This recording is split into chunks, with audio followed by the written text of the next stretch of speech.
At the beginning of the story, we see a girl named Joey. Today, Joey was very happy because she was going to meet her boyfriend Dean after 1 whole year. Joey's boyfriend had gone to Canada for his job, and after working there for a year, he was finally returning. Joey's mother gives her the car keys so that she can reach there safely. Here we find out that Joey is deaf and mute, meaning she cannot speak. Her mother tells her that the road she's going to take is very dangerous, so she should be careful. Joey replies to her mother in sign language, telling her not to worry, she'll reach there safely. After that, she sits in her car and starts driving toward her boyfriend's house. Joey was very excited to meet her boyfriend. During her journey, she sees a shop on the way, so Joey stops her car there. It's a gift shop owned by an old man who sells handmade items. Joey buys a gift for her boyfriend from that old man. Then she sits back in her car, takes a selfie, and sends it to her boyfriend to let him know that she's on her way and will reach soon. Dean becomes very happy after seeing her photo. While driving, Joey is using her phone, which distracts her from the road. Suddenly, an injured man appears in front of her car. Seeing this, Joey quickly hits the brakes, causing the car to lose balance and stop a little ahead, which saves the man's life. But when Joey looks outside, she sees that the man has fallen to the ground. Joey decides to save him, but then she sees that another man is being chased by a gang. That man runs and falls to the ground, and then the gang members run over him with their car, crushing him to death.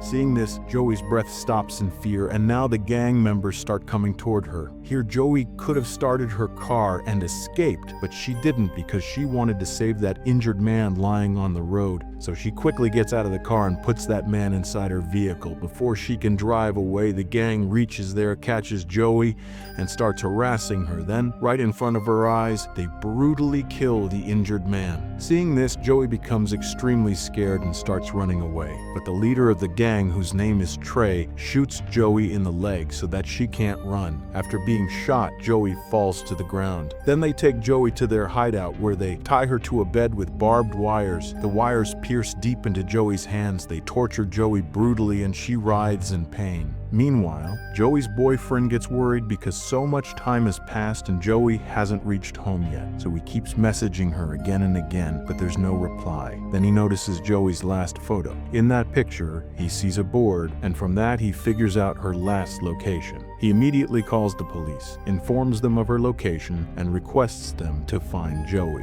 On the other hand, the gang members continue to physically torture Joey, making her condition worse. Joey is in unbearable pain. Then Trey tells Joey that she's not the first girl they've done this to. They have tortured and killed many girls before. He says, "We rule this entire area." He also says that he is the grandson of the man who wiped out the Apache tribe. He opens a cupboard filled with human skulls and says, "These are all Apache tribe skulls that my grandfather cut off during the war." He picks up one skull and shows it to Joey, saying, "This one belonged to the leader of the Apache tribe." Hearing all this and seeing those skulls, Joey gets extremely terrified. What Trey said was completely true. We learn that Trey's grandfather was a military colonel, and around 100 years ago, when a war took place between American soldiers and the Apache tribe, Trey's grandfather mercilessly wiped out the entire tribe, beheading them and keeping their skulls as trophies. Trey now follows his grandfather's path, torturing innocent people. After a while, they realize that Joey cannot speak. So one of the gang members says, "We shouldn't torture her anymore, let's just kill her." But Trey says, "Not so soon, I want to torture her more." Then they make a bet. They start playing cards. Trey says, "If I win, I'll do whatever I want with this girl. And if you win, you can kill her." His friend agrees, and they start playing. Joey, tied in the next room, overhears everything and realizes that if she stays there, she'll eventually die anyway, so she must try to escape. While they are busy playing, Joey somehow frees herself from the barbed wires and quietly sneaks out. Meanwhile, Trey's friend wins the game, meaning Joey has to be killed. But when he goes to stab Joey and opens the door, he sees that Joey has already escaped. He starts looking for her and spots her from a distance. He catches Joey and stabs her multiple times, killing her right there. The next day, the same old man who was selling handmade items is walking with his dog. Suddenly, his dog sniffs out something near the ground and reaches a buried body. When the man digs it up, he realizes it's the same girl who bought something from his shop days ago. He takes Joey's body to his house, mixes some herbs to make a potion, and applies it to her wounds. Here we find out that this old man also belongs to the Apache tribe. He chants some mantras to see how brutally Joey was killed. Then he begins performing black magic, reciting rituals to bring Joey's soul back into her body. After a while, Joey's body suddenly rises into the air. In reality, a soul has entered her body, and Joey's face becomes terrifying. Her eyes turn black, and she attacks the old man. But soon, the old man throws something on her, knocking her unconscious. Meanwhile, Joey's boyfriend sets out to find her and stops at a hotel in the same area. Later, we see Joey waking up in a city area. She finds a public telephone and quickly calls her boyfriend, telling him, "I'm alive and I'm fine." We also discover that because of the soul's entry, Joey can now speak. Hearing her voice, Dean can't believe his ears. When he realizes Joey is alive, he becomes overjoyed. After a while, the call disconnects and Dean traces the public phone's location and heads there. At the same place, Joey is standing when a police officer sees her. She moves toward him to ask for help, but then she realizes that the officer is actually one of the gang members. Seeing him fills Joey with rage, and here begins Joey's real revenge. Joey follows the officer into a club and stands behind him. When the gang member turns around and sees Joey, he is horrified. He can't believe she's alive because they had killed her. Joey's eyes turn completely black again, as if a dark spirit has possessed her. The man attacks Joey, but she's no longer the same Joey. Brutally kills him, making him scream in agony. Then Joey rips open his stomach with a glass bottle, pulling out his organs and killing him. The club owner tries to shoot Joey, but she knocks him unconscious with a chair. In the next scene, Joey's boyfriend arrives at the public telephone location and finds police there. When he asks about Joey, a police officer says, "A police officer was murdered here and the girl you're looking for isn't here." Just then, Trey and his gang also arrive. When they see their friend's dead body, Trey gets furious because his friend was killed very brutally. He can't figure out who did it. Then Joey's boyfriend comes to them and shows Joey's picture, asking, "Have you seen this girl?" When they look at the photo, Trey tells his men to tell him to leave before he gets killed too. Trey himself walks up to Joey's boyfriend and says, "You're wasting your time looking for this girl, she's gone somewhere else." What he really means is that they killed her. Dean doesn't understand and says, "Joey is here somewhere because just an hour ago she called me from this location." Hearing this shocks all the gang members. They move to attack Dean, but then a police officer arrives and orders them to leave. Meanwhile, Joey wakes up in a wooden house. Suddenly a door opens by itself.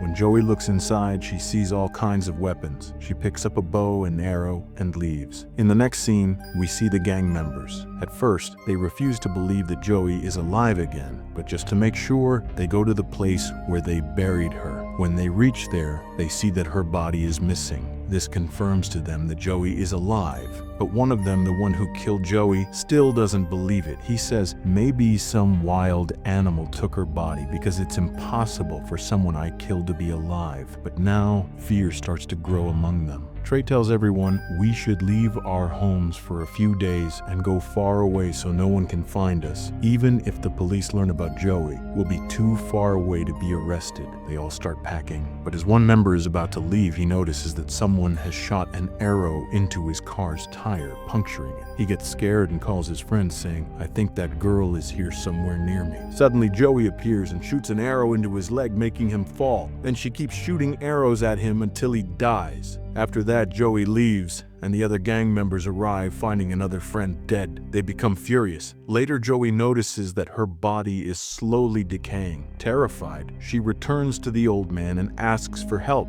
The old man explains, "I found your body buried in the ground. When I found you, your body had no soul, you were dead. I performed a ritual to bring your soul back. But at the same time, another soul entered your body, the soul of the Apache tribe's leader, who had been burning with vengeance for years. He will rest only after destroying the entire family of the American colonel. He chose your body because you both share the same enemy." The old man also warns Joey, "Your body is rotting, you don't have much time. Do whatever you must quickly." Meanwhile, the gang realizes that Joey won't spare them. Trey plans to kidnap Joey's boyfriend so that Joey will come to them herself and they can trap and kill her. On the other side, Joey's boyfriend is crying, missing her deeply. Just then, Trey and his men arrive, beat him up, and take him away in their car. As they are leaving, Joey appears and shoots an arrow at one man's neck, injuring him badly and causing heavy bleeding. Trey and the man who killed Joey see her alive and flee. Joey jumps onto their car. A fight breaks out between Joey and the man who had stabbed her. He stabs her multiple times, but it has no effect. Shocked, he can't believe it. Joey is about to kill him when Trey suddenly hits the brakes, throwing Joey to the ground. Trey laughs and runs her over with the car several times, but it still doesn't hurt her. Horrified, Trey realizes she cannot be killed like this. He speeds away to his hideout where they've tied Joey's boyfriend. The injured friend is there too, writhing in pain. They don't take him to the hospital because they fear he might expose their location. The injured man says, "When I looked into Joey's eyes, they were pitch black,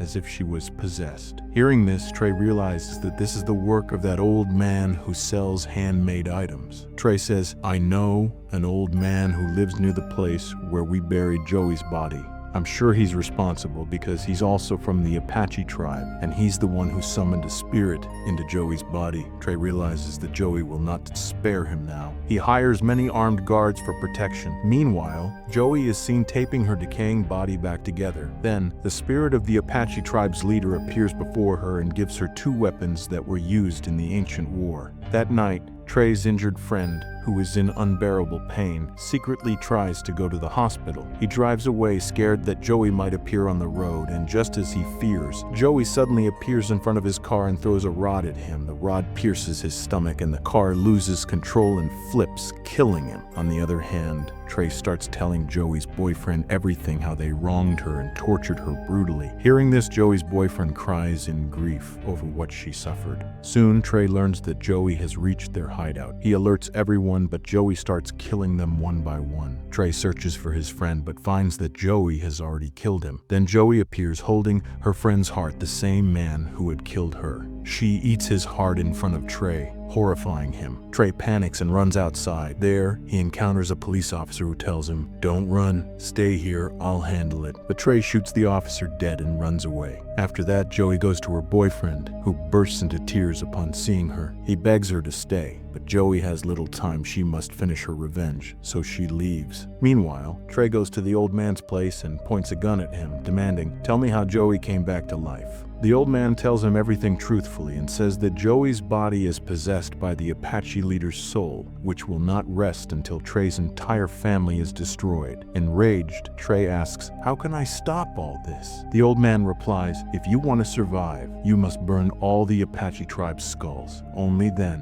will their souls leave Joey's body." Then the police arrive at the place where Trey had killed an officer. Inside the house, they find Joey's boyfriend tied up. They free him, and he explains everything to the police. Meanwhile, Joey reaches Trey's house and kills his entire family because the Apache leader's soul inside her won't rest until Trey's family is wiped out. Now Trey, following the old man's words, takes all the skulls and throws them into a pit. But he notices one skull is missing, the one belonging to the Apache leader. Just then, Joey appears holding that skull. Seeing her, Trey becomes terrified and grabs a chainsaw to fight. A long and brutal fight begins between them. Joey cuts off one of Trey's hands, but Trey drives the chainsaw straight through her body, slicing it in half, yet she feels nothing. Joey then attacks Trey repeatedly, finally cutting his throat and killing him. At last, Joey and the Apache leader's revenge is complete. A little later, Joey's boyfriend arrives because the old man had called him there. He finds half of Joey's body in a grave. Crying, he says, "I love you so much." Then he burns Joey's body, and as it burns, both Joey's and the Apache leader's souls finally find peace because their revenge is fulfilled. Joey's boyfriend had no idea what had really happened there, so the old man tells him everything what Joey went through and why she killed those people. And with that, the story ends.